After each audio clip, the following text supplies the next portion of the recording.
Tonight, we are going to slow down together and rest inside 4 gentle ways that God teaches us to let go. These 4 ways come from the quiet heart of the Christian tradition. They remind us of something the tired heart forgets. God does not ask us to stop caring. He only teaches us, slowly, that we were never meant to carry everything alone. Perhaps your body is lying still while your thoughts are still working. Perhaps some part of you is trying to finish tomorrow before tonight has ended. Nothing needs to be forced away. Nothing needs to be solved.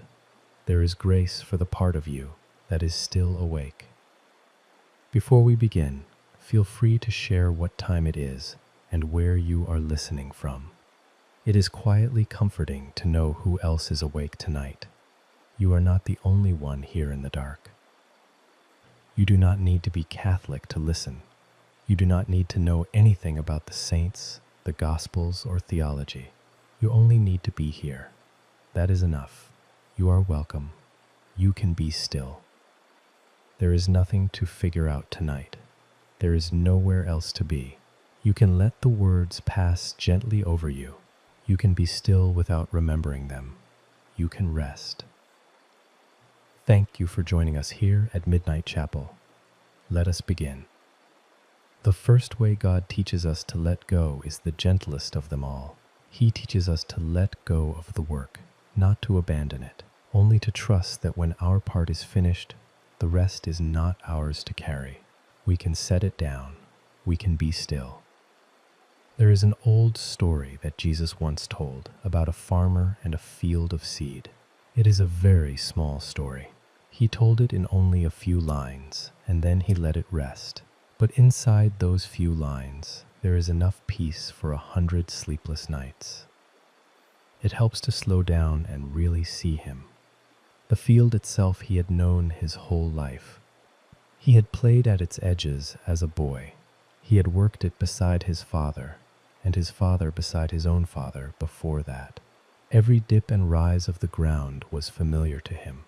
He knew where the water gathered after rain, where the soil was rich and where it was thin, where the early light first touched the rows in the morning.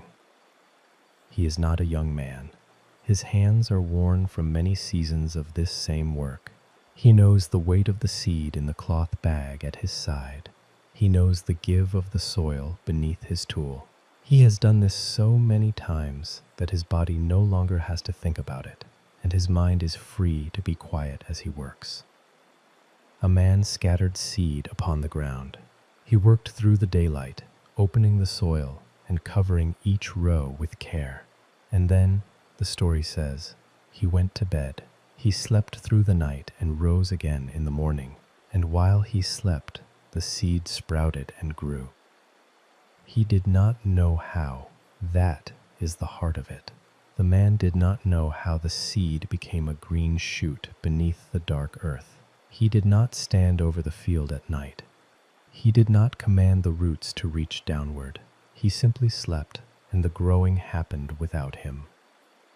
Night after night, the same quiet miracle. The farmer rested, and the earth worked. The soil held the seed in its warm darkness. The roots found their slow way down. The pale shoot pressed upward toward a light it had not yet seen. And through all of it, the man was asleep, and none of it needed his watching. Picture his evening. The work is done. He walks home along the edge of the field in the last of the light. His tools are over his shoulder. His feet know the path. The evening is soft and gold. Swallows cut low across the field, chasing the last insects of the day. The air smells of turned earth and coming dew. Somewhere a bell rings for evening prayer, far off and gentle across the valley, and the farmer walks home through all of it, unhurried, his work behind him. Behind him the newly planted rows lie quiet, and he does not look back at them with worry. He looks back at them with a kind of peace. It is the deep calm of a man who has done what was his to do. He eats a simple supper. He sits for a while in the doorway of his house as the sky goes from gold to gray, to the deep blue of night, and then he lies down. His body is tired in the good and honest way that bodies grow tired from real work.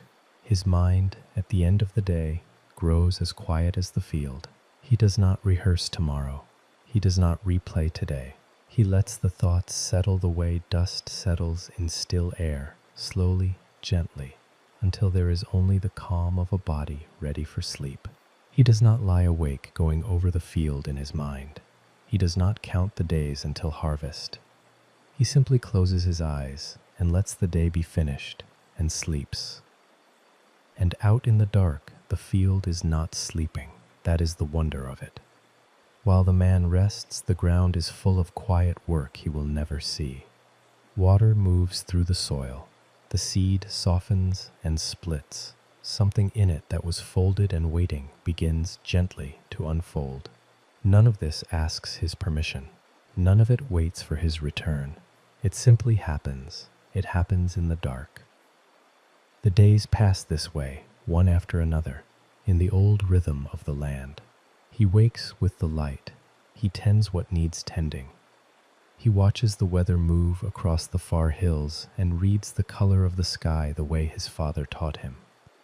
And through it all, he carries a quiet confidence that comes not from control, but from long acquaintance with how things grow. Morning comes. He rises and goes out, and the field looks exactly as it did. Nothing visible has changed. And still, everything has changed down where he cannot see. He does not dig up the seed to check on it. He has learned the patience of soil. He trusts the darkness to do its work. And this is the shape of his whole life, season after season. Sow and wait, tend and trust. Do the part that is his and leave the part that is not.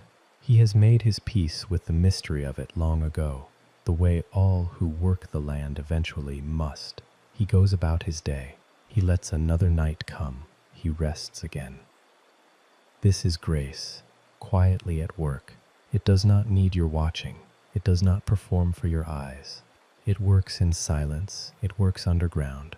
It works in the parts of a life no one sees, and it does not stop when you stop watching. It moves in the dark, in the hidden places, in the parts of your life you cannot see or control.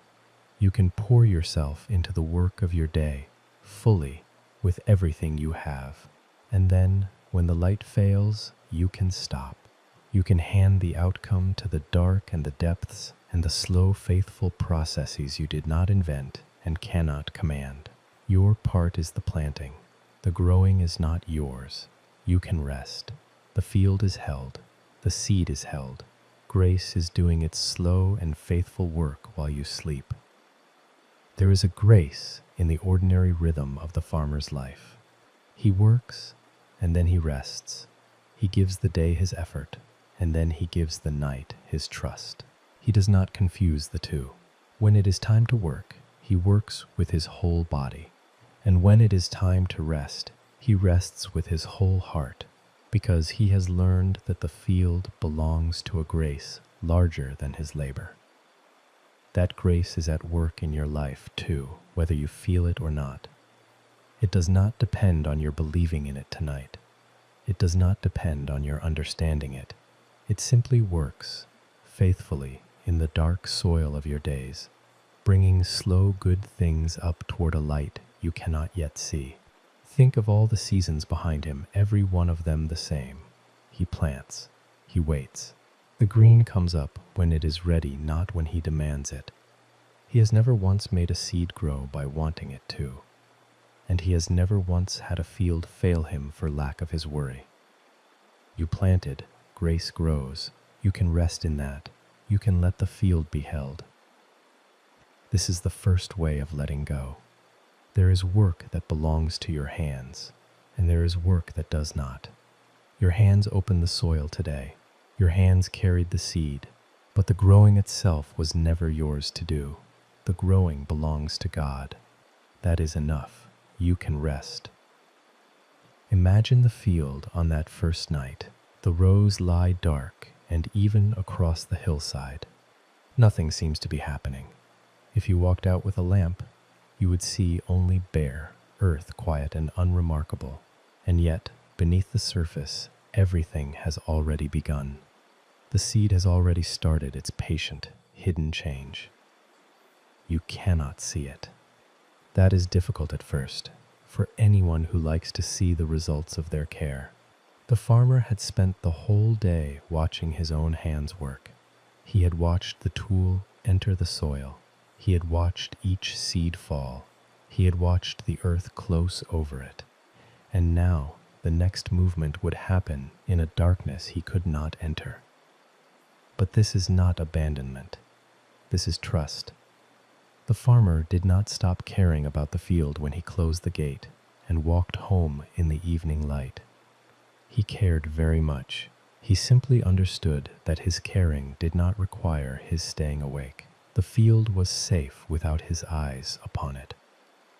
And so he slept. He lay down while the work was unfinished, because the work is always unfinished. The seed had not yet become bread.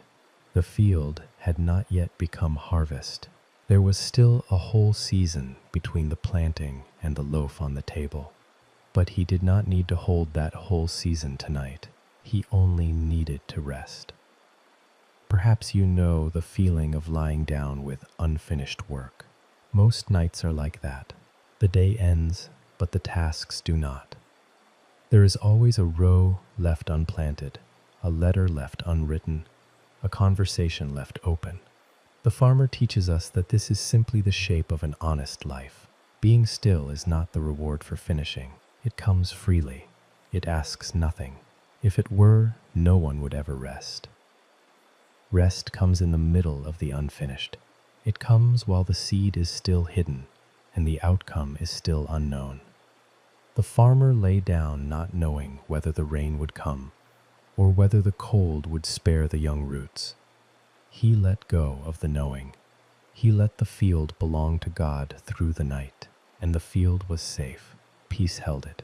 Peace holds you. There is a great tenderness in this first way. It does not ask you to try harder. It asks you to try less. It does not hand you another task. It takes a task away. All day you carried the weight of doing, and now, in the dark, that weight can simply be set down beside the bed and left there, and you are allowed to be empty-handed and at peace. Feel how much of your tiredness is not from the work itself, but from the carrying of it after the work is done. The turning it over, the wondering if it was enough, the reaching back again and again to check on a field that is doing perfectly well without you. That reaching is the thing you can release now. That is the letting go. The seed does not grow faster because you worry over it. The field is not safer because you lie awake. Everything you have entrusted to the dark is held right now in a care that never sleeps. You can sleep. Rest is here for the part of you that wants to keep working. Grace is here for the part of you that is finally gratefully still. So let this be the first thing you set down. The work of today is planted. Your hands have done their part. What grows now grows in a darkness you do not have to supervise. You can close your eyes over the unfinished field. The seed does not need your watching. It is already becoming what it will be. Peace is near. You are safe. You are held, and the field is held, and the growing is in gentler hands than yours. It is said that long ago there was a monk who found God among the pots and pans of a monastery kitchen. He was not a scholar. He was not a preacher. He was a large, clumsy man who had come to the monastery late in life, and he was given the humblest work there was. He was sent to the kitchen to wash the dishes and cook the meals and scrub the floors. The kitchen was the least regarded place in the whole monastery. The other brothers had their books, their choir, their gardens, their work of copying and teaching and prayer. He had the greasy pots and the endless dishes and the smoke and the heat. It seemed to him in those early days the furthest possible place from anything holy. At first, he did not like it. He was not naturally suited to the work. He was awkward with the pots. The kitchen was hot and endless and full of small tasks that were never quite finished. And he found, in the beginning, that his heart was not at peace there. He longed for something higher, something holier than the greasy work of feeding the brothers. But slowly, over the years, something changed in him. He stopped waiting for a holier place. He began to find God right there, among the wooden bowls and the iron pots and the ordinary warmth of the bread. He came to believe that peeling potatoes could be done for the love of God as truly as any prayer. He never spoke of it in grand terms. He would have laughed at the idea that he was doing anything remarkable. He was only washing dishes, only tending the fire, only doing the plain work that was his to do. But he did it with such quiet attention, such willingness, that the plain work itself became luminous. The kitchen became for him a kind of chapel. He learned to do each small thing gently, without rushing, without straining toward the next. There was no rushing in him anymore. He had stopped straining toward some better moment that was always somewhere else. He simply gave himself to the thing in front of him, the actual pot, the actual water, the actual warmth of the actual bread rising in the actual oven. And the ordinary kitchen became, in his hands, a quiet and holy place. He would pick up a pot as if he were picking up something holy. He would wash a dish and let that be the whole of his attention. And in that simple, humble presence, doing one small thing at a time in the warmth of the kitchen, he found a peace that many people never find in years of searching. But here is the part that matters for tonight. When the day's work was done, he let it be done. He did not carry the kitchen with him when he left it. The kitchen at the end of the day had its own kind of quiet, the last dish dried and put away, the long tables wiped clean, the great pots hung on their hooks, cool now, their work done. He would stand a moment in the dim, warm room and take in the stillness of it, and know that this too was a kind of prayer. He hung up his apron, he banked the fire, and he understood deeply that God did not stop being present when his hands stopped working. Grace did not live only in his labor.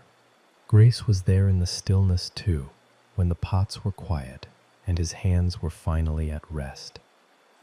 He would lie down at the end of his long day in the kitchen, and he would not lie awake worrying over the meals of tomorrow. Tomorrow's bread was tomorrow's grace. Tonight's stillness was tonight's gift. He had learned to receive each as it came, and to let go of each as it passed, and to trust that the God he had found among the pots was just as present when he closed his eyes. This is a gentle lesson for anyone whose work fills their days and follows them into the night. Perhaps your hands, too, are busy from morning until dark. Perhaps you give yourself to 100 small tasks, and it is hard to know where the work ends and the rest begins. The kitchen monk shows us the way. You can do your work with love, and then you can let it go. The grace you find in your doing is the same grace that holds you in your rest. It does not leave when your hands grow still. It does not need your labor to remain. When you hang up the apron of your day and lie down in the dark, that same faithful presence is there, quiet and warm, asking nothing of you now but that you be still in it. The work is done. Grace remains. You can let the kitchen go dark and sleep in peace. There is another story that points to the same thing. Let us rest inside another story that points to the same thing. This one is about a single small light in a dark church. There is a story sometimes told about an old sacristan in a small country church. His name is not remembered. He was not a priest, only the quiet man who cared for the building. He swept the stone floor. He opened the heavy doors at dawn, and each evening, when the last of the people had gone home, it was his task to put out the candles. The church at that hour had a particular kind of quiet, not an empty quiet, but a full one, the way a room feels full of peace after the people have gone and only the stillness remains. Outside, the village was settling into night. Shutters closed one by one. A dog barked somewhere and then fell silent. The last light drained from the high windows, and the colors of the day faded from the old painted walls into soft grays and deeper shadows. The sacristan knew every corner of this place in the dark, every uneven stone in the floor, every worn edge of the wooden pews. The stone held the coolness of the evening. The wooden pews gave off their faint old smell, and the light of the remaining candles moved softly against the walls, gold and gentle, as the sacristan went about his slow and patient task. He had done this for so many years that his hands knew the work in the dark.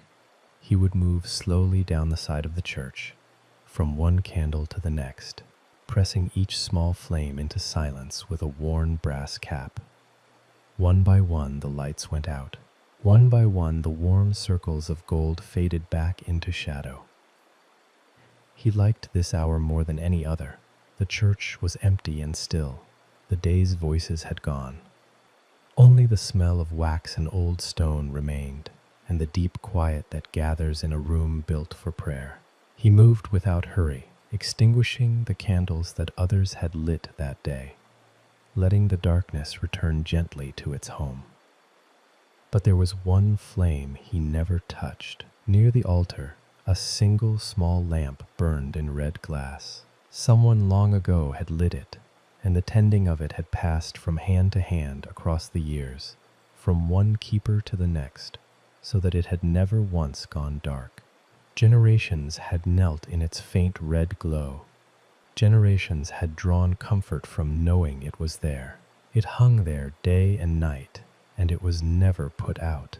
It burned while the people prayed, and it burned when the church was empty. It burned through the deepest hours of the night, when no one at all was there to see it. The old sacristan understood this lamp. It was not his to extinguish. It was not lit by him, and it was not kept by him, and it did not need his watching to stay alive. All the other candles depended on human hands. They were lit in the morning and put out at night. But this one flame answered to something older and steadier than any human care. Sometimes, in his early years, a younger part of him had worried about it. What if the oil ran low in the night? What if the flame guttered while the church stood empty and dark? He had once come back late, just to check, and found it burning quietly, exactly as he had left it, faithful in the empty room. He would sometimes stand for a moment in the dark church before he left, looking at that one red point of light near the altar. All around it the shadows had returned. The pews were empty. The great space was silent. A candle guttered somewhere and steadied. The old wood settled with a soft creak. These were the only sounds. The building itself seemed to be breathing slowly, the way old buildings do at night. And in all that vast dark stillness, the one small flame near the altar kept its steady watch, as it had every night for longer than anyone could remember, faithful and unhurried and entirely unafraid of the dark around it. And in the middle of the silence, the small flame kept burning, steady and unhurried, as if the darkness were no threat to it at all. He thought about how many nights it had done this, through winter storms, when the wind pushed at the old doors, through the long summer nights when the church held the day's heat like a stone, through nights when the whole village slept and no living soul was awake to see it. The lamp had burned through all of them. It had never asked to be watched. It had simply kept its quiet promise. Over the years, that worry left him. He came to trust the small red lamp the way one trusts the sunrise. It did not need him. It kept its own quiet vigil through every night, whether he slept well or poorly, whether he remembered it or forgot. It was not his to keep alive. It was only his to notice.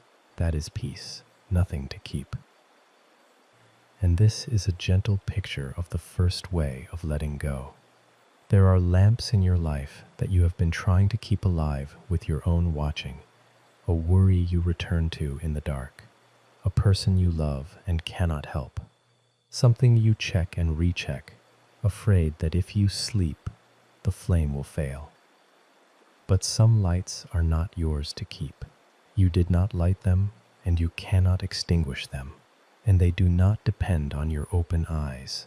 They burn while you sleep. They answer to a steadier care than yours. And is this not a picture of grace itself?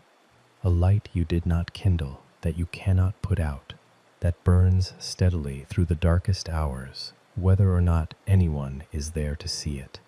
It does not need an audience. It does not need your effort. It shines in the empty church at the deepest hour of the night, simply because that is its nature. To keep burning, to keep watch, to hold the darkness gently at bay. That grace is burning for you tonight, in the quiet, in the dark, in the room where you lie, whether you feel it or not. It asks nothing from you. It only offers its steady light and its steady peace and its steady promise that you are not alone in the dark. You can be still beneath it. You are held in its glow. Grace keeps its own lamp lit through the whole of the night, faithful in the empty room, needing nothing from you but your trust. Grace keeps it lit. You can let go. There is such rest in that distinction. Some flames are yours to tend, and you tend them, and then you let them go dark for the night. And one flame is not yours at all. It was burning before you came, and it will burn after you leave. And your watching adds nothing to it, and your sleeping takes nothing from it. It is held by a faithfulness older than you. How much lighter the night becomes when you know which flame is which. You are not the keeper of every light. You are not responsible for holding back the dark all by yourself. There is one lamp that keeps itself, and it keeps you too, and it will not go out while you rest. So you may put out your candles now, the way the old sacristan did.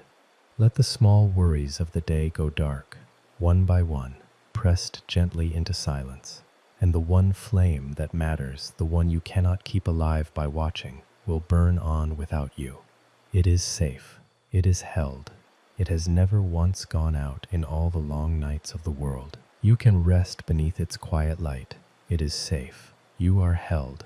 Peace remains. The second way God teaches us to let go is harder than the first. He teaches us to let go of the worry, not the caring, only the worry. There is a difference, and the night is a good place to learn it. There is a moment in the Gospels that has comforted tired hearts for 2,000 years. It is the moment when Jesus fell asleep in a boat. It is a small scene, but it holds the whole of the second way inside it. It had been one of those long days that empties a person out, crowds pressing close, voices asking, always asking, the sun on the water, and the endless need of the people who had come to hear him. By the time the evening came, there was a deep tiredness in him, the honest tiredness of someone who has given and given until there is nothing left to give. He had been teaching by the water all day. When evening came, he and his friends got into a boat to cross to the other side of the lake, and Jesus, tired from the long day, lay down in the back of the boat, put his head on a cushion, and fell asleep. Then the wind rose. The lake, which had been calm, began to move. Waves rose against the sides of the boat. You could hear it change. The soft lapping against the hull grew into a heavier slap and roll. The little boat began to lift and drop with the swells. Spray came over the side, cold in the darkening air. The little lamp in the boat swung on its hook, throwing wild shadows. The men called out to one another over the wind.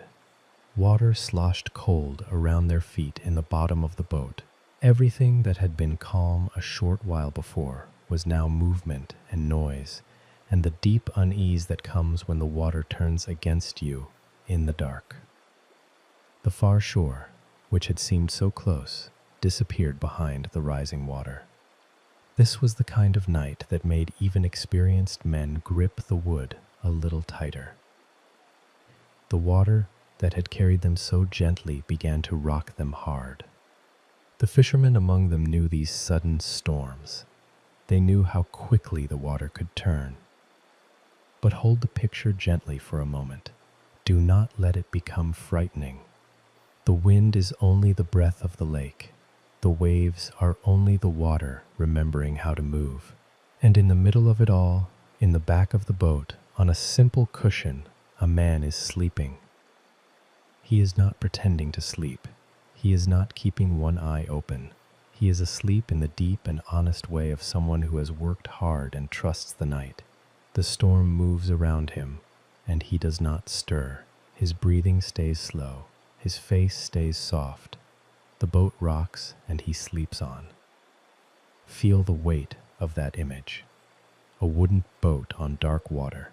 The gentle creak of it, the soft sound of the waves against the hull, rising now, growing louder, and in the stern, curled on a cushion, a sleeping man, rising and falling with the movement of the water, his chest slow, his hands loose, entirely at rest.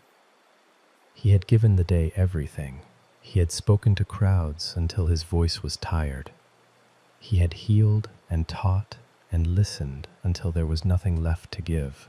And now, as the evening deepened and the boat carried him across the lake, he did the most natural thing in the world. He let the day be over. He lay down. He slept. The boat rocked. He did not wake. The others moved around him, working the sail, watching the sky, and still he slept, easy and deep. A man at the end of his strength who had learned how to let a day be over. There is a wisdom in that which most of us learn slowly, if at all. The day ends whether or not we are finished. The night comes whether or not the work is done. And the wise heart learns, at last, to lie down inside the unfinished day and let the night take it. His friends could not understand it. They were awake and afraid and busy. They watched the waves. They watched the water rising in the bottom of the boat. They gripped the sides, and the whole time the one they loved most was asleep, resting through the very storm that terrified them. This is the heart of the second way. There is a kind of rest that does not wait for the storm to pass. The disciples believed that peace could only come after the wind died down. First calm the sea, then we can rest. But Jesus showed them another order entirely. He rested first. He rested in the middle of it. The storm can rage while you sleep. Eventually they woke him.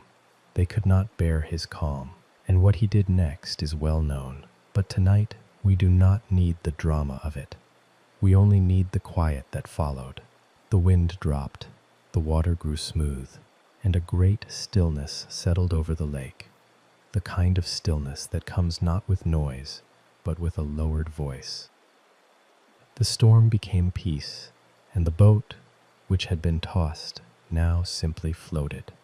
The same water that had risen against them now held them gently.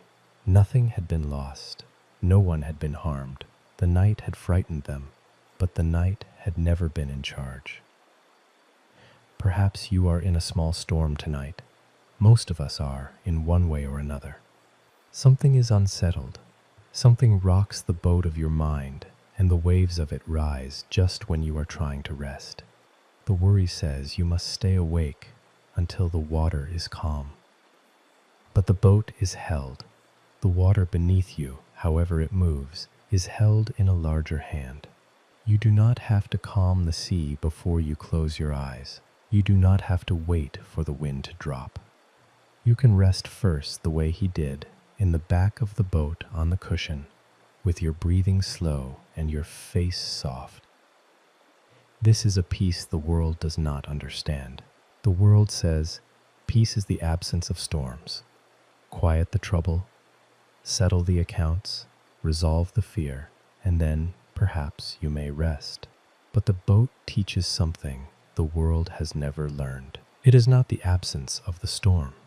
It is a presence in the middle of it. It is the one who sleeps while the wind blows. You do not have to wait for calm waters. You are held on the water as it is, tonight, storm and all.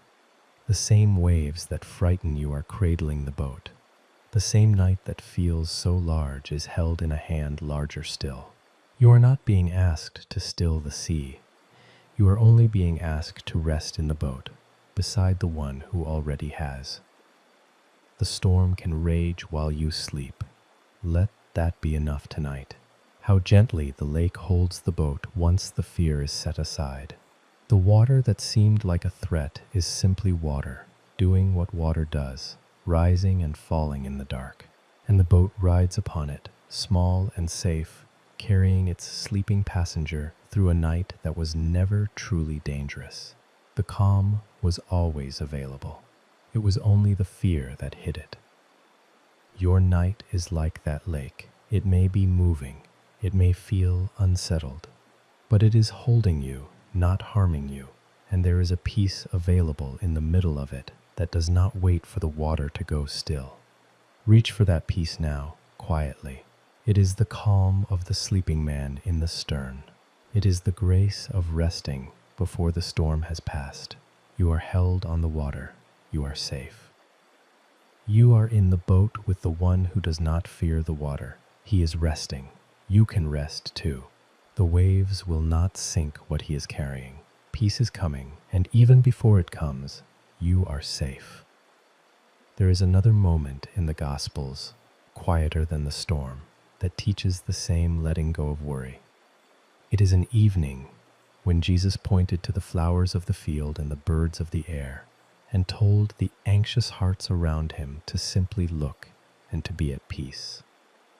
He was standing perhaps on a hillside above the lake, with the crowds gathered on the grass around him and the whole green world spread out below. And rather than argue people out of their worry with clever words, he simply pointed to what was in front of them: the birds crossing the evening sky, the wild flowers scattered through the field, the ordinary, unstriving beauty of the world. Consider the birds, he said. They do not plant, they do not gather into barns. They do not lie awake at night worrying about where the next meal will come from, and yet they are fed. Morning after morning, the world provides for them. They wake and they find what they need, and they are cared for by a hand they never see and never thank. Look at the flowers, he said. The lilies of the field, they do not work. They do not spin thread or weave cloth or labor over their own beauty.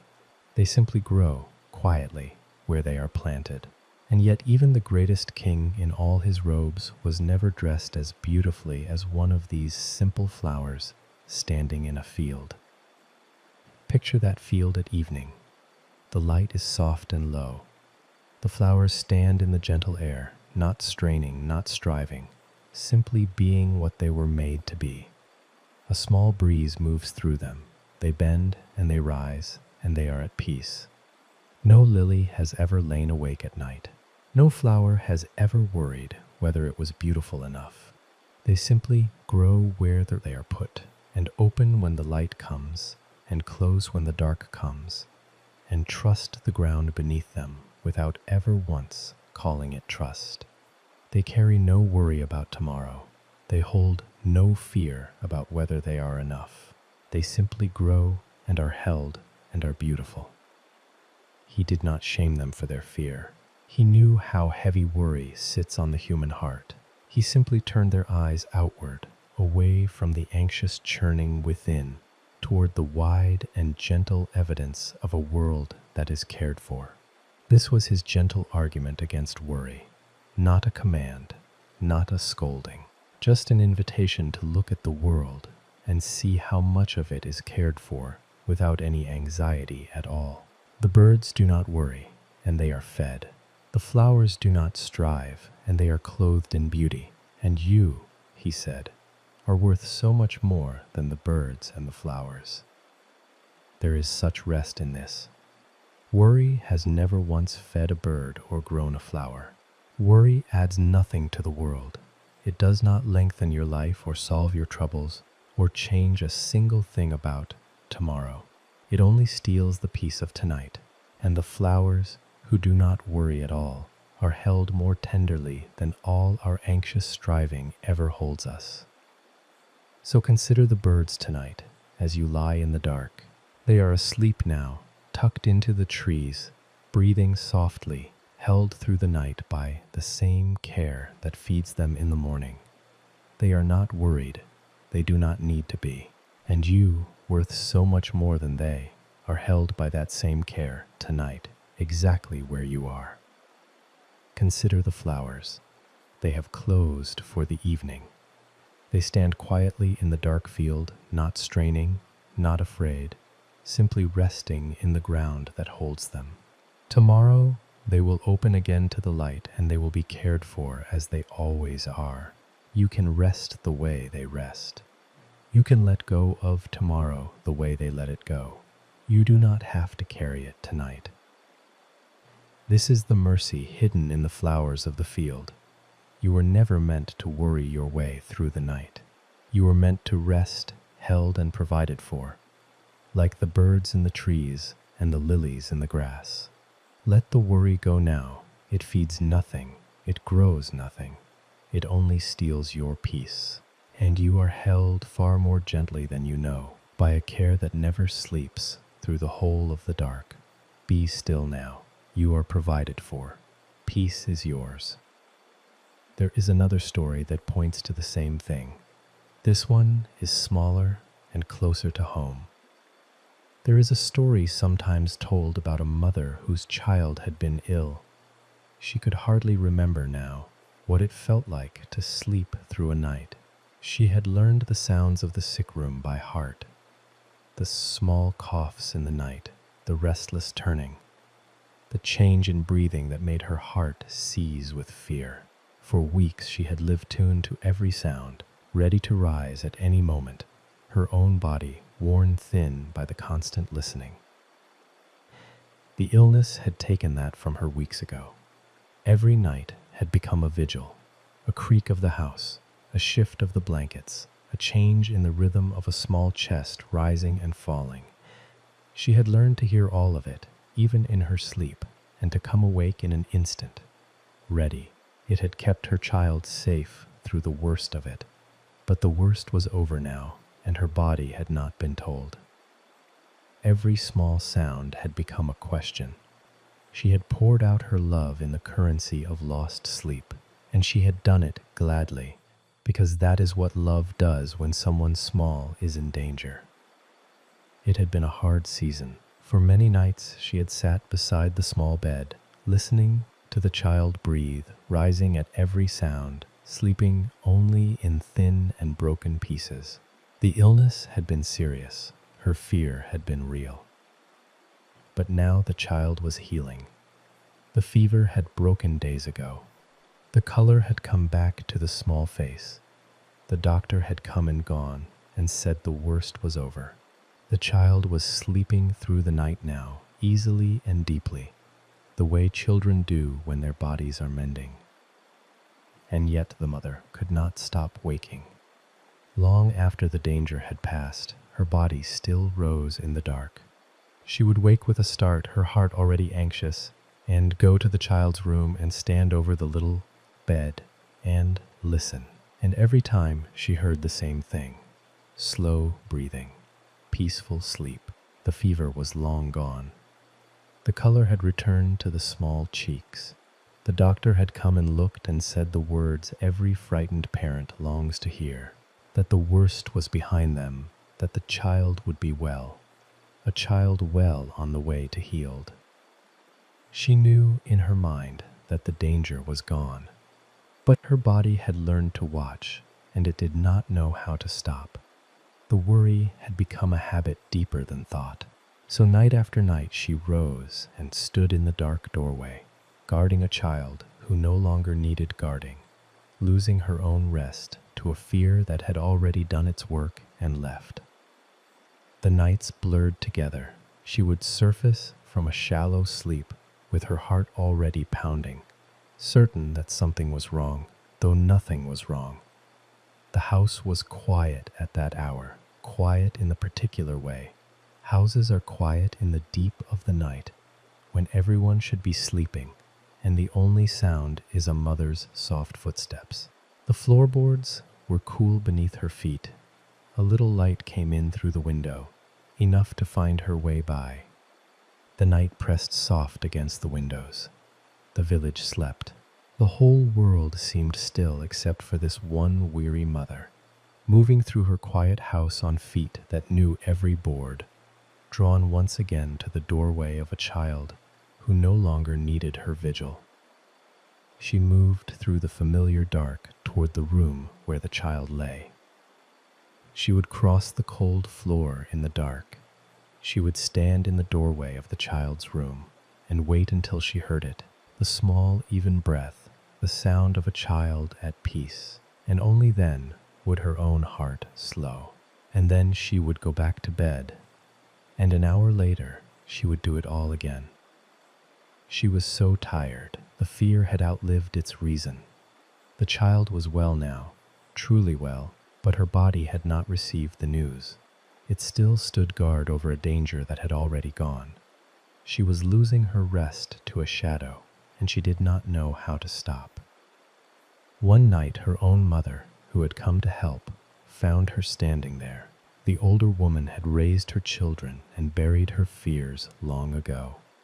She saw her daughter in the doorway, pale and tired, watching the sleeping child, and she came and stood beside her and put a gentle hand on her arm. "He heals while you sleep," she said softly. "Your watching adds nothing to his breathing. The body knows how to heal. It was made to." Long before the mother ever stood in that doorway, the quiet work of mending was already underway, knitting and restoring in ways no watching could improve. The mending happens whether your eyes are open or closed. It does not wait for your permission. It does not need your supervision. It goes on quietly in the body of your sleeping child, cell by cell, breath by breath, in a rhythm older than your fear and stronger than your worry. You have already loved him through the worst of it. Now you are allowed to rest. These were quiet words, spoken from one tired mother to another. They landed where they were needed. The younger woman looked at her sleeping child. It was true.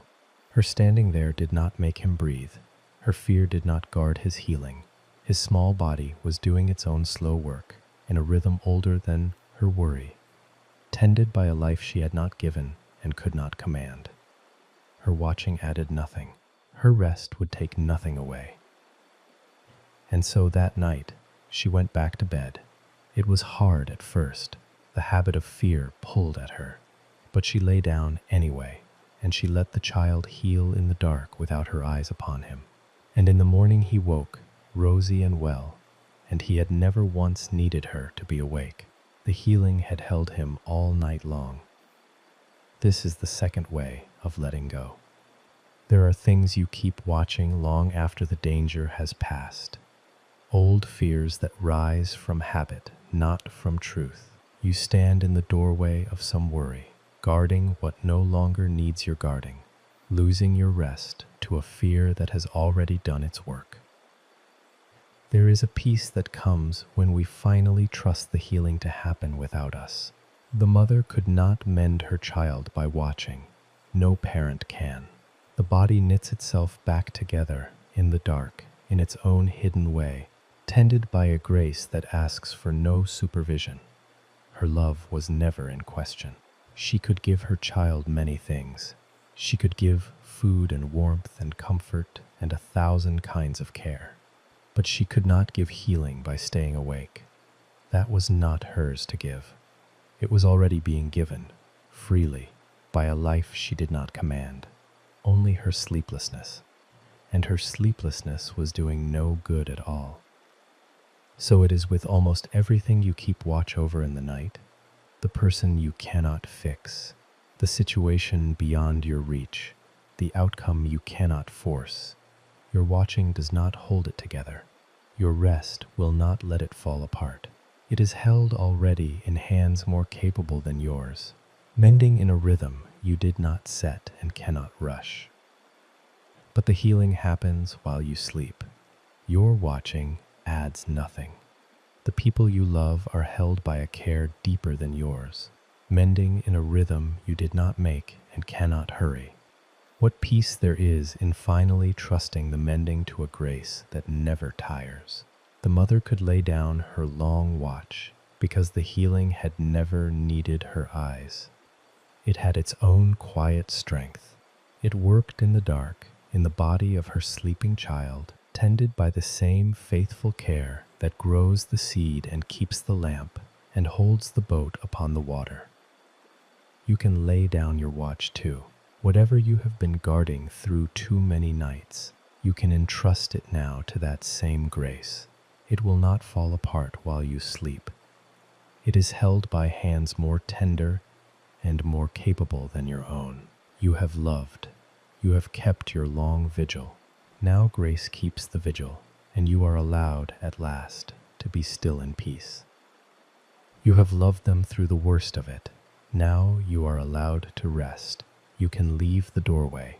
You can lie down.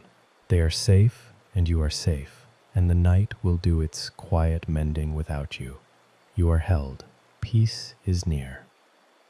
The third way God teaches us to let go is perhaps the tenderest. He teaches us to let go of our own imperfection, not to excuse it, only to stop letting it stand between us and rest. This is the way that speaks to the heart that feels it is never quite enough. There is a story told about a young saint named Thérèse who lived in a quiet convent in France not so very long ago. Her days were made of the smallest things, sweeping a corridor, enduring the irritating habits of the sisters around her without complaint, offering up the little discomforts and disappointments that fill any ordinary life. And yet in that hidden smallness she discovered something. She found that the smallest act, done with great love, is not small at all in the eyes of God. A kind word, a patient silence, a duty done without complaint. These were her whole treasure, and she gathered them quietly, and they were more than enough. She never traveled far, never did anything the world would call great, never sought to be noticed at all. She lived hidden, she died young. From the outside, her life looked like nothing remarkable at all. A quiet woman in a quiet convent, doing quiet and forgettable things. And yet from that hidden smallness came a wisdom about the love of God so gentle and so true that it has comforted countless weary hearts ever since. Grace, it turns out, does its greatest work in the smallest and most hidden places. She was not famous for great deeds. She did small things in a small place with a small and hidden life, and she left behind one of the gentlest paths to God that has ever been described. She called it her little way. It was very simple. She believed that you did not have to be great to be loved by God. You did not have to do heroic things, or climb high, or become impressive.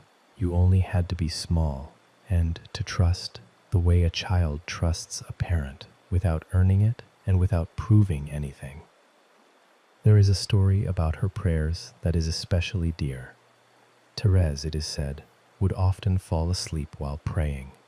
She would kneel to pray, and her tired body would give way, and she would drift off before the prayer was finished. For many people, this would feel like a failure, proof of not trying hard enough. But Thérèse did not see it that way at all. She thought of how a mother or father looks at a sleeping child. Parents love their children just as much when they are asleep as when they are awake, she said. Perhaps even more tenderly. The sleeping child is not failing. The sleeping child is simply resting, safe, in a love that does not depend on the child staying awake. Think of what that means for a moment. Here was someone who wanted, more than anything, to love God well, and her own body kept failing her in the attempt. Imagine the little cell where she prayed, a plain room, a small window, a hardness to the wooden kneeler that should have kept anyone awake. And yet the long days in the convent left her so tired, and the evening was so still, that her body simply surrendered. Her head would grow heavy, her thoughts would soften and blur, and the prayer she had begun so earnestly would trail gently off into sleep. She would kneel with the best of intentions, and the warmth of the room and the weariness of the day would pull her down into sleep before she had finished. Anyone who has tried to pray while exhausted knows this exact defeat. The words slow down, the mind drifts. You catch yourself and begin again and drift once more, and at last sleep simply wins gently before the prayer is done. There is no shame in it. There is only the honest tiredness of a body that has given the day everything it had. But Thérèse did not treat it as a defeat. She turned it gently into trust. She let her sleeping become part of the prayer rather than an interruption of it. She believed that a loving Father was not standing over her with folded arms, disappointed that she had drifted off. She believed He was glad simply to have her near, the way a parent is glad to have a sleeping child in the house. So she made peace with falling asleep in prayer. She trusted that God looked upon her the way a father looks upon his sleeping daughter. Not disappointed, not tapping his foot, waiting for her to finish, only tender, only glad she was near. Her sleep was not a failure of love, it was a resting inside love. This is such a gentle thing and so easy to forget. We imagine that we must be at our best to be loved. We imagine that our tiredness, our wandering minds, our unfinished prayers, our small failures, put a distance between us and grace. We believe we have to be awake and impressive and complete before we are worthy of rest. But the little way says the opposite. Grace does not wait for you to be finished. It does not require your best. It bends most tenderly over exactly the parts of you that feel like failures. The tired part, the distracted part, the part that cannot stay awake. Think of how a parent bends over a sleeping child, not to inspect, not to correct, only to look with a tenderness so complete that it needs no reason. That is how you are looked upon tonight, in your tiredness, in your imperfection, in all the small ways you did not measure up to your own hopes today. These are not obstacles to love. They are simply where love finds you and holds you and lets you rest. What a mercy this is for anyone who has ever felt they were not enough. You do not have to be at your best to be held. You do not have to finish or perform or prove. The tenderness of grace is aimed most gently at exactly the places you would rather hide, the tired places, the failing places, the places where you fall asleep before the prayer is done. That is where love bends closest, not over your strength, but over your weakness, not over the child who stays awake, but over the child who cannot. You are looked upon right now, in whatever imperfect state this night finds you, with a tenderness that has nothing to do with your performance and everything to do with your belovedness. You are held exactly as you are. So, if your prayers tonight are only half formed, that is well. If your mind wanders, if you drift off before you meant to, if the day was full of small failures you would rather not remember, none of it puts you outside of grace. You are the sleeping child. You are looked upon with tenderness. You do not have to finish. You do not have to be at your best. You only have to rest and be loved, small and imperfect and held. There is a saint from long ago named Francis de Sales who was known above all for his gentleness. He guided many anxious souls in his day, and the counsel he gave them was always the same. and it is exactly what a tired and imperfect heart needs to hear tonight. Do not lose your peace over anything, he would say, not even over your own faults. There is a story of a woman who came to him, troubled by her own imperfections. She tried so hard to be good, and she failed as we all fail, in small ways every day. And each failure wounded her. She would grow impatient with herself. She would grow harsh. She would lose her peace entirely over some small stumble, and then lose more peace over having lost it, until her whole heart was in turmoil. He listened to her gently, and then he told her something that changed the way she carried herself. When you fall, he said, do not be angry with yourself. Do not add the second fault of impatience to the first fault of stumbling. Simply pick yourself up quietly, tenderly, the way you would help up a child who has fallen. He did not tell her to try harder. He did not add to the weight she already carried. He simply showed her a gentler way to hold her own imperfection, a way that did not add cruelty to weakness, and go on in peace. For the impatience we feel with ourselves, he taught, does far more harm than the faults themselves. A soul that grows angry at its own weakness only sinks deeper into unrest. But a soul that meets its own weakness with gentleness, that picks itself up softly and continues without drama, that soul stays close to peace even in the middle of its stumbling. This was his great tenderness. He did not ask people to be perfect. He knew they could not be. He asked them only to be gentle with themselves in their imperfection, to treat their own tired and failing hearts the way a good father treats a small child, with patience, with warmth, with a love that is not shaken by every small mistake. How much we need this at the end of a long day, because the night is when the faults come back to us, the thing we said and wish we had not, the thing we failed to do, the small ways we fell short of who we meant to be. They gather in the dark, and they steal our peace, and we lie there, being harsh with ourselves over all of it. But listen to the gentle saint tonight. Do not lose your peace over your faults. Do not add impatience to imperfection. The stumbles of your day do not put you outside of grace. They are simply the stumbles of a child still learning to walk, and you are helped up gently and set back on your feet and loved through all of it without a trace of harshness. So be as gentle with yourself tonight as grace is gentle with you. Let the small failures of the day rest. Do not turn them over and over in the dark. Pick your heart up softly, the way you would lift a fallen child, and lay it down to rest in peace. You are not required to be perfect before you sleep.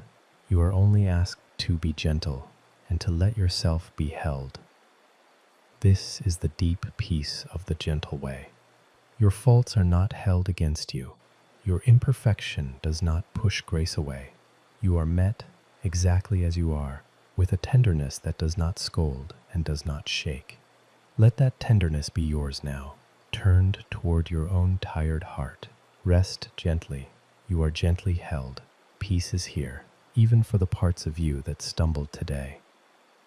There is another story, older than Thérèse, that says the same thing in a different way. It is a small scene from the Gospels, in a house where Jesus came to visit.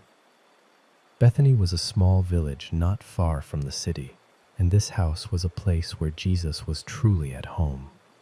He had friends here. He could set down the weight of the crowds and simply be among people who loved him. There was an ease to it, the ease of a familiar table and a familiar welcome at the end of a long road. It was an ordinary house on an ordinary evening, the kind of home where a tired traveler might stop and be welcomed, where there was bread to share and a place to sit and the simple grace of hospitality. Jesus loved that house. He came there to rest among friends, away from the crowds. And on this evening, the two sisters received him, each in her own way. There were two sisters in that house, named Martha and Mary. Jesus had come to stay with them, and Martha wanted everything to be right. She wanted the meal prepared, the house in order, the guest well cared for. So she worked. She moved from task to task, doing all the many things that hospitality asks, giving her love the only way she knew how, through her tired and busy hands. And there is nothing wrong with those hands or that love. The world is kept turning by people who love through their doing. But even the most loving hands must at last be laid down. Even the most willing worker must at last be allowed to stop. Her sister Mary did something different. Mary simply sat down near Jesus and listened. She let the tasks wait. She let the work go unfinished. She chose for that hour to stop doing and simply to be present, resting in the company of the one she loved. There is nothing wrong with what Martha was doing. Her work was love. She was caring for someone she treasured in the only way that felt right to her, with her hands, with her effort, with the giving of herself to 100 small tasks. Many of us love this way. We cook, we clean, we arrange. We take care of 100 small things so the people we love will feel cared for. It is a good way to love, but it can leave us very tired. We show our care by doing, by preparing, by making everything right for the people we love. But there is a weariness that can grow inside that kind of love, when the doing never stops, when the tasks multiply and the rest never comes, when you look up from all your busy caring and feel, suddenly alone in it and a little resentful and very tired. And Martha grew troubled. She was doing so much, and her sister was doing nothing, and it did not seem fair. You can almost see the scene. The warm light of the little house, the smell of the meal being prepared, Martha moving quickly between the tasks, her hands full, her mind fuller, glancing now and then at her sister, who sat so still. And the longer she worked and the longer Mary sat, the more the unfairness of it grew in her tired heart, until at last she could not hold it in. So she came to Jesus, worn out and a little hurt, and asked him to tell Mary to get up and help. It is a very human moment. Anyone who has ever felt they were carrying more than their share knows exactly how Martha felt. But hear how gently he answered her. He did not scold her. He said her name twice, softly, the way you speak to someone you love who is anxious. Martha, Martha, he said, you are worried and troubled about many things. But only one thing is needed, and Mary has chosen it, and it will not be taken from her. He was not dismissing all her work. He was not saying that the meal and the house and the care did not matter. He was saying that beneath all the doing there was one deeper thing, easily lost in the rush, that mattered most of all. Only one thing is needed, not many things. One. And that one thing was not another task. It was rest. It was presence. It was the simple willingness to stop and be near and receive. Mary had let go of the endless work, and in doing so, she had found the one thing that all the work was reaching for anyway. This is not a rebuke of Martha. Please do not hear it that way tonight. It is a mercy offered to her and to you. It is permission. Permission to stop. Permission to let the many things wait. Permission to be, for 1 hour, like Mary, sitting quietly, doing nothing, held in a presence that asks for nothing but your nearness. Rest was the one thing needed. Not more effort, not a better meal, or a tidier house, or a more impressive love. Simply the willingness to stop and sit and receive. Mary had found her way to peace not by doing more, but by doing less, by letting the many things fall quiet, by choosing presence over performance. And that peace could not be taken from her. It did not depend on the tasks being finished. It did not depend on her earning it. It was simply given and received and held. The same peace is offered to you tonight. in the middle of your own unfinished house, with 100 tasks still waiting. You can let them wait. You can choose the one thing. You can sit down in the quiet and be held. Because here is the gentle truth. The one thing that is needed is already yours.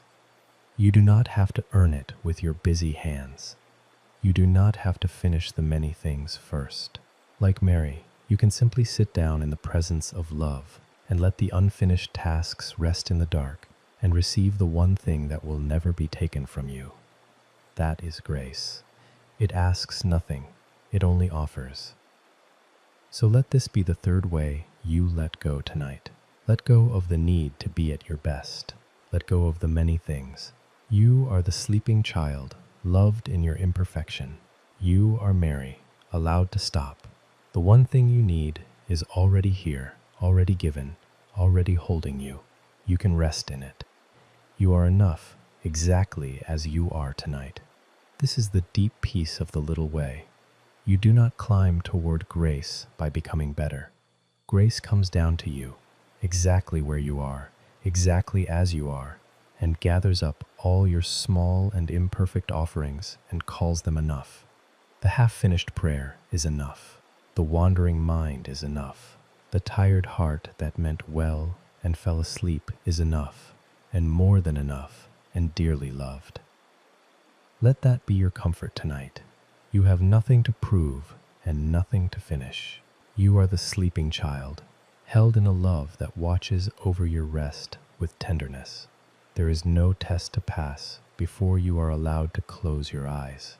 There is only grace, waiting to receive you exactly as you are, small and weary and beloved. You are held by grace, and grace has already chosen you. The fourth way God teaches us to let go is the deepest of all. He teaches us to let go of finding our own way home. This is for the nights when you are lost, or tired of searching, or unsure of the road ahead. It is the gentlest way, because it asks the least of you. There is a story Jesus told about a shepherd and a lost sheep. It is one of the most tender stories in all the Gospels, and it is often told with worry in it. But tonight, let us tell it slowly, and let the worry drain out of it, and hear only the tenderness. There is grace even in the counting. The shepherd knew his flock so well that he noticed at once when one was missing. 99 were safe, and still he noticed the one. He did not shrug and say it was only 1 out of 100. He knew their faces, if sheep can be said to have faces. He knew their habits, which ones led and which ones lagged, which ones were bold and which ones were timid and easily lost. They were not a number to him, they were his. Each one mattered to him. To the shepherd there was no such thing as an acceptable loss, not one. The 99 were dear to him, and the 100th was dear to him just the same, and its absence left a real gap that only its return could fill. Each one was known, and the moment one was gone, his heart turned toward it, and he set out. A shepherd had 100 sheep, and one of them wandered off. There is no drama in how a sheep gets lost. It is not rebellion. It is not adventure. The animal simply follows one mouthful of grass to the next, drifting slowly away from the flock without ever deciding to leave, until it lifts its head and finds that the others are gone and the land around it is strange. It did not mean to. Sheep simply do this. They put their heads down to eat, and they follow the grass, and they look up to find themselves alone, far from the others, in a place they do not know. The lost sheep was not wicked. It was only far from home, and it did not know the way back. Now here is the gentle heart of it. The sheep did not find its own way home. It could not. That is the whole point of the story. A lost sheep does not navigate. It does not retrace its steps, or read the stars, or follow a map. It simply stands where it is, tired and uncertain, and waits, because finding the way is not something it can do. Stay for a moment with the sheep, out there in the hills. The light is going. The familiar sounds of the flock are gone. There is only the wind and the unfamiliar shapes of the land, and a small animal standing very still because it does not know which way is home. It is not in danger tonight in this telling. It is only lost, and being lost is enough to make a heart go quiet with fear. But here is the mercy. The sheep does not have to solve this. It cannot solve this, and it is not asked to. It has no map. It has no plan. It cannot read the land or find the road. It can only wait. And waiting for the lost sheep is not failure. It is exactly enough. The whole weight of the searching falls on the shepherd, not the sheep. All the effort, all the walking, all the looking through the dark hills is his. The sheep contributes nothing but its willingness to be carried once it is found. Its only task is to be found. And what a mercy that is for a creature that could never find its own way. It does not have to be clever. It does not have to be strong. It does not have to earn its way home. It only has to be the kind of thing that a shepherd would come looking for, and it is. And somewhere, back toward the light, someone has already noticed it is missing, and has already set out into the hills to bring it home. So the shepherd went out. He left the 99 and went looking through the hills for the one that was lost. He searched in the fading light. He walked the rough places. The hills had gone dark by then. The shepherd had walked a long way over rough ground, calling, listening, searching the folds of the land where a lost animal might be. And then at last, there it was, standing where it had stopped, too uncertain to move, waiting without knowing what it waited for. There was such patience in the way he approached. No anger at the trouble it had caused him. No hurry to be done. Just the low, familiar voice and the slow, careful steps, and the whole of his attention bent toward this one small creature that had wandered where it should not have gone.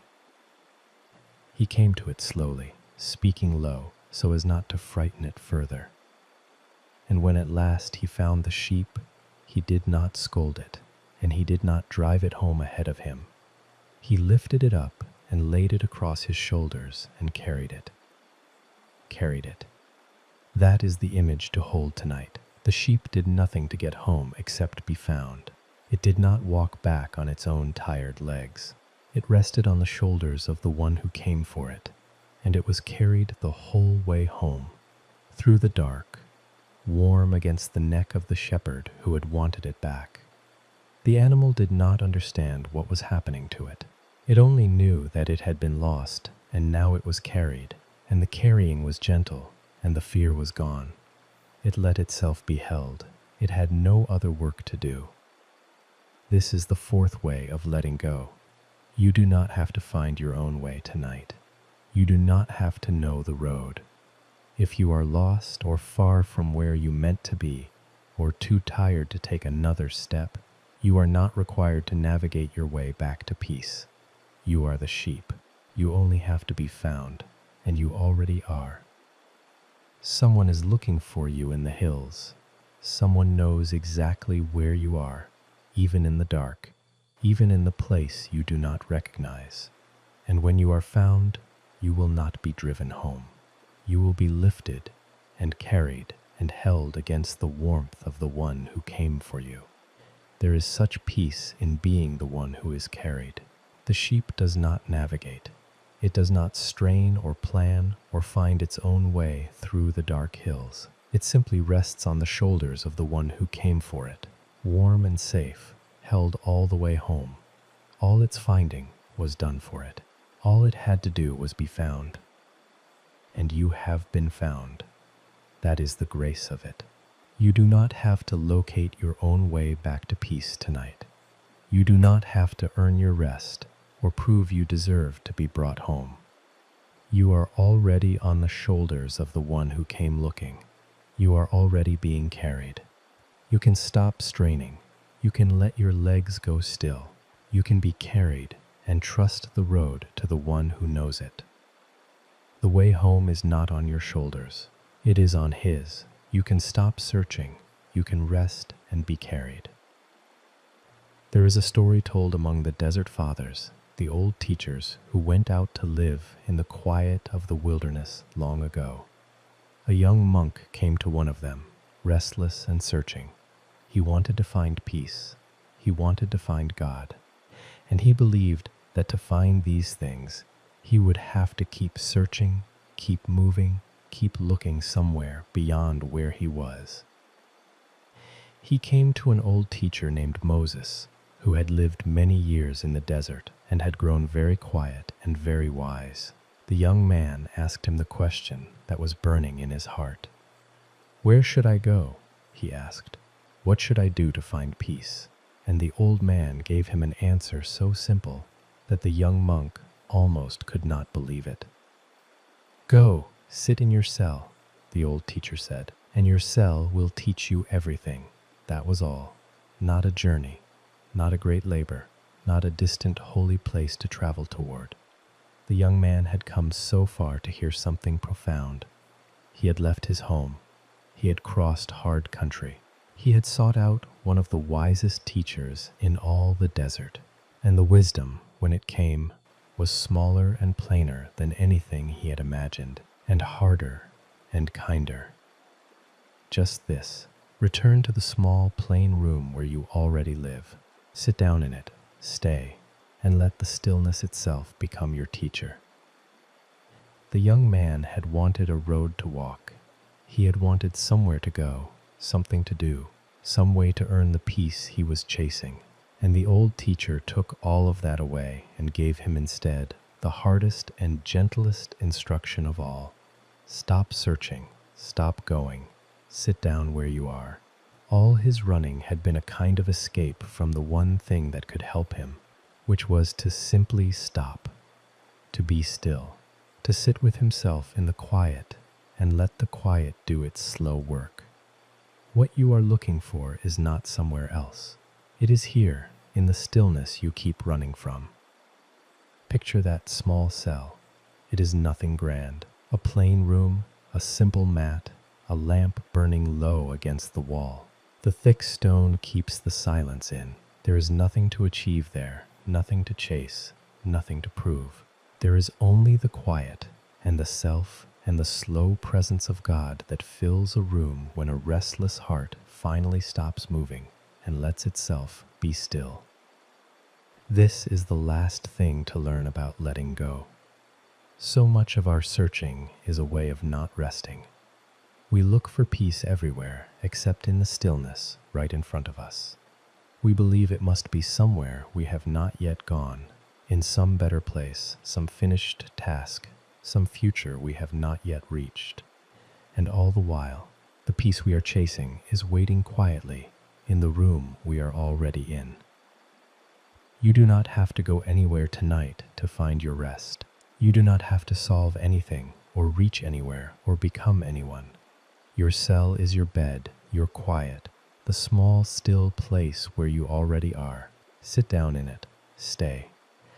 Let it teach you what it has been waiting to teach you, which is that you are already home, already held, already close to the peace you have been chasing. Stop searching now, the way the young monk finally stopped. Let the restlessness settle. Let the need to be somewhere else grow quiet. You are here in your own small, still room, and it is enough, and you are held in it. The peace you were looking for was never far away. It was here all along, waiting in the stillness for the moment you would finally stop and let yourself rest. Your cell will teach you everything, the old man said, and what it teaches, in the end, is the deepest peace of all, that you can stop, that you can stay, that you do not have to go one step farther tonight.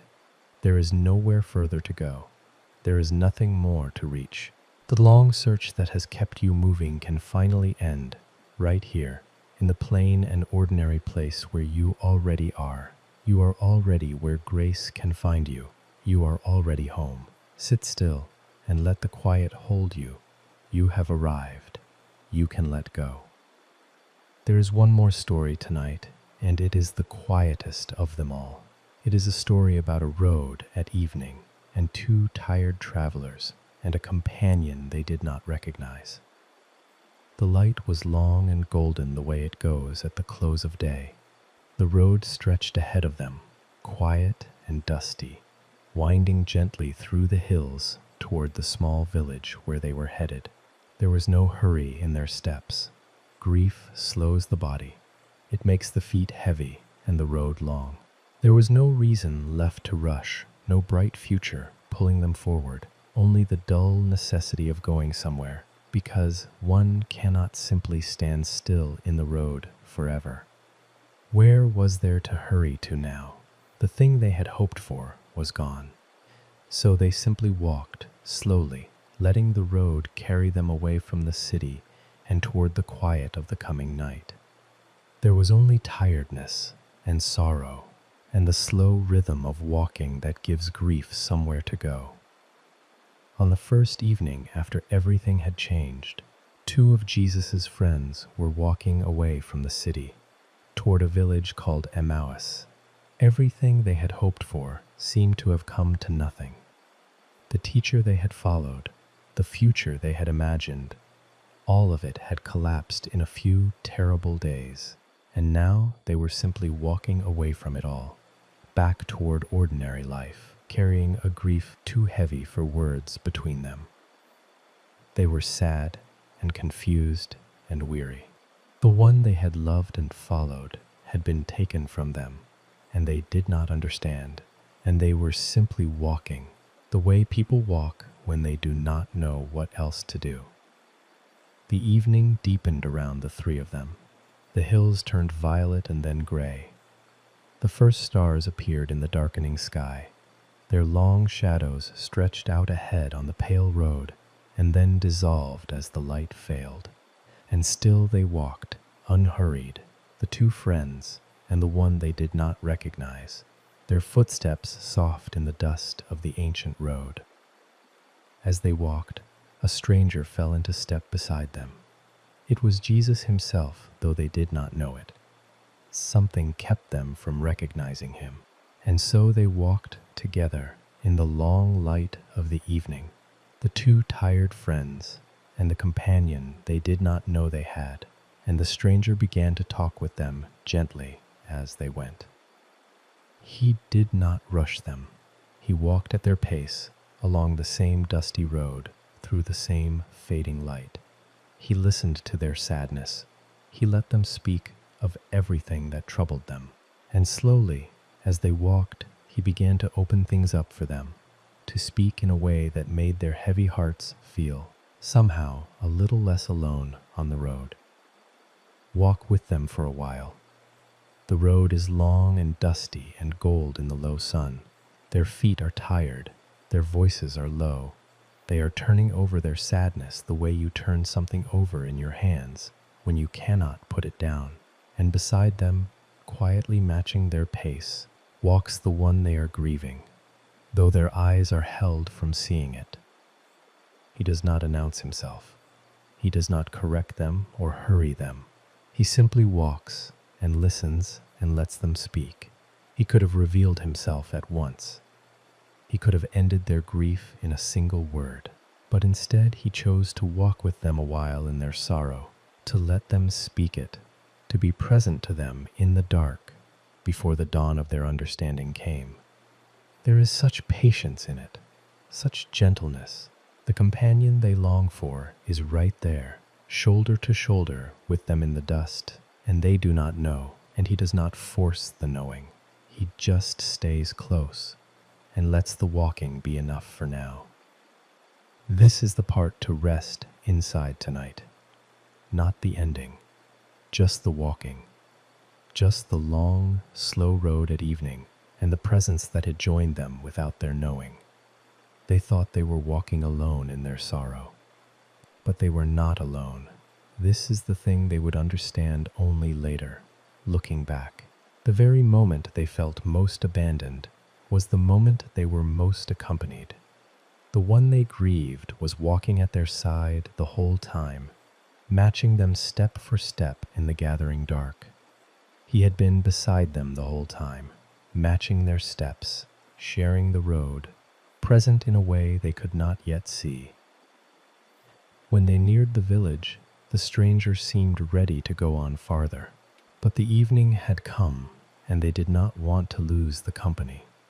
So they said to him the words that have echoed through every tired evening since. "Stay with us," they said, "for it is nearly evening, and the day is almost over. Stay with us." And he went in to stay with them. "Stay with us, for it is nearly evening. It is nearly evening now for you too. The day is almost over, and the same companion who walked to Emmaus walks beside you here, in the dark, at the end of your own long road. You do not walk alone tonight. You never did. The presence you cannot always see has been keeping pace with you the whole way. There is a deep peace in being carried rather than doing the carrying. The sheep on the shepherd's shoulders is not anxious about the route. The travelers on the road to Emmaus are not alone in their sorrow, even before they know it. And you, at the end of your own long day, are not making your way home by the strength of your own tired legs. You are held, you are accompanied, you are carried. Let that settle over you now like a blanket. You do not have to find the way. You do not have to see the whole road. You only have to rest in the knowing that you are not walking it alone, that a presence keeps pace with you in the dark, that a shepherd carries what cannot carry itself. Grace goes with you. Peace goes with you. You are held all the way home. So let this be the last letting go. Let go of walking alone. Let go of the fear that no one is beside you on the road. What comfort there is in that companionship. You thought you walked alone, and you never did. Through the long road of this day, through all its dust and weariness, a presence has kept pace beside you, patient and quiet, closer than your own breath. You could not always see it.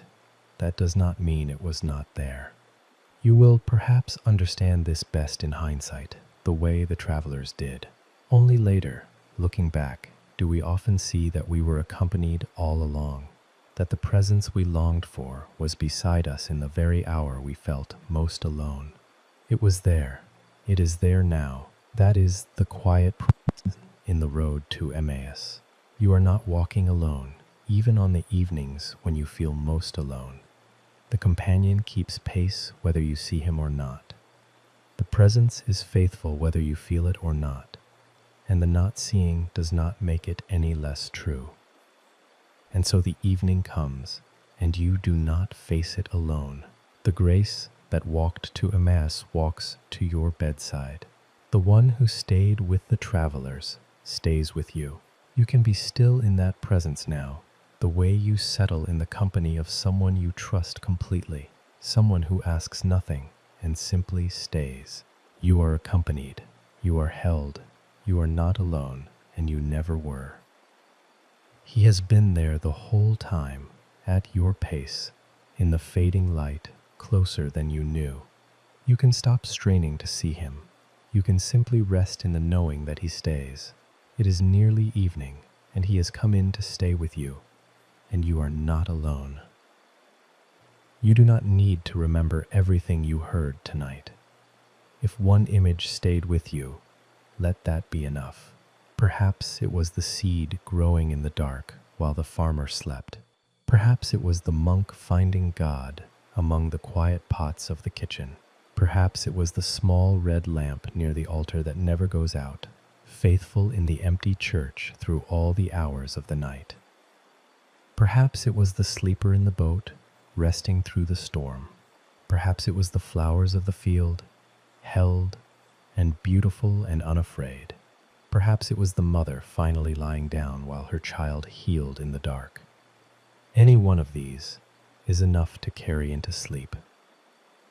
Or perhaps it was the young saint who fell asleep in her prayers, loved as tenderly as a sleeping child. Perhaps it was Mary, sitting quietly, having chosen the one thing that would not be taken from her. Perhaps it was the gentle counsel to lose your peace over nothing, not even your own small faults. Or perhaps it was the shepherd, carrying the lost sheep home upon his shoulders through the dark. Perhaps it was the old teacher saying only, "Sit in your cell, and it will teach you everything." Perhaps it was the road to Emmaus, and the companion who walked beside them the whole way, closer than they knew. And if nothing stayed at all, that is fine too. Some things settle into us without our knowing. Grace does not depend on memory. Grace simply holds you. 4 ways to let go. Let go of the work. The field grows while you sleep. Let go of the worry. The storm can rage while you rest. Let go of your imperfection. You are the sleeping child, loved as you are. Let go of finding the way. You are carried home, and you never walked alone. Each one is the same quiet truth, wearing a different face. You do not have to hold what is already held. Thank you for staying. If you have already drifted off, thank you for that too. Wherever you are right now, you are welcome here, exactly as you are. You are safe. You are held. You are not alone. Sleep well, and thank you for joining us here at Midnight Chapel.